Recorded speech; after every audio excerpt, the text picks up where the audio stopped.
आप देख रहे हैं प्रज्ञा का पन्ना। मास्क ना लगाने पर पहली बार में 1000 रुपए जुर्माना रखा गया है। दूसरी बार मास्क ना लगाने पर 10,000 रुपए जुर्माना रखा गया है। पूरा दिन सड़कों पर वसूली चल रही है। ठीक है, आपने अपनी तरफ से वसूली कार्यक्रम शुरू कर दिया है, लेकिन अस्पताल में बेड ना मिलने पर सरकार पर कितना जुर्माना होना चाहिए? वेंटिलेटर ना मिलने पर सरकार पर कितना जुर्माना होना चाहिए? कोरोना टेस्ट ना होने पर सरकार पर कितना जुर्माना होना चाहिए? शमशान में मुर्दा जलाने के लिए लकड़ियां न होने पर सरकार पर कितना जुर्माना होना चाहिए? शमशानों में दिन दिन भर मुर्दा जलाने की वेटिंग के लिए सरकार पर कितना जुर्माना होना चाहिए? जितने मंत्री और ये मुख्यमंत्रियों ने बंगाल से कोरोना लाकर फैलाया है, उन पर कितना जुर्माना होना चाहिए? बंगाल में बिना मास्क महीने भर से घूम रहे नेताओं पर पर डे के हिसाब से कितना जुर्माना होना चाहिए? क्या सरकारों की कोई जवाबदेही बची है देश में? क्या सरकारों से सवाल पूछने वाला बचा है कोई देश में? क्या कोई पूछ सकता है कि 1 साल से देश कोरोना महामारी झेल रहा है, आपने पूरे देश में कितने नए हॉस्पिटल बनाए हैं? अगर नहीं बनाए तो क्यों नहीं बनाए हैं? क्या कोरोना आपदा में घिरे देश को 1000 करोड़ के नए संसद भवन की जरूरत थी? क्या देश को 300 करोड़ के नए बीजेपी दफ्तर की जरूरत थी? क्या देश को तत्काल 1100 करोड़ के राम मंदिर की आवश्यकता थी?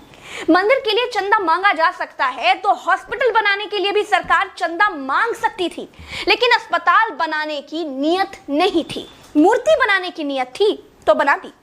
सरकारों ने अस्पताल नहीं बनवाए। क्या इस देश की पब्लिक सरकारों पर कोई जुर्माना लगाएगी? क्या कोरोना आपदा में देश को कुंभ सजाने की आवश्यकता थी? क्या देश को कोरोना महामारी के बीच बंगाल चुनाव में रैलियों की आवश्यकता थी? नहीं थी। देश को अस्पतालों की, डॉक्टरों की, कोरोना की दवाइयों की जरूरत थी। कुछ दवाइयां बनाई भी तो वाहवाही के चक्कर में विदेश भेज दी। आधे अधूरे टीकाकरण में देश अभी अटका हुआ है। और ये कैसा टीका बनाया है जिसे लगाने के बाद भी कोरोना हुआ जा रहा है? क्या कोई सवाल पूछेगा?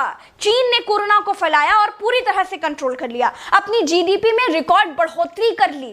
चीन से सब कुछ तो ले ही लिया है, सीख भी ले लो। देश में सब आत्ममुग्धता के शिकार हैं। सबको अपनी अपनी तारीफ चाहिए। कुछ ने तारीफ के लिए तो फौज पाल रखी है, और जिनका मन फौज से भी नहीं भरता है, उन्होंने तारीफ के लिए सूचना और जनसंपर्क विभाग बना दिए हैं। गाते रहिएगा ना, जनता का बैंड तो ऑटोमेटिक बज ही रहा है।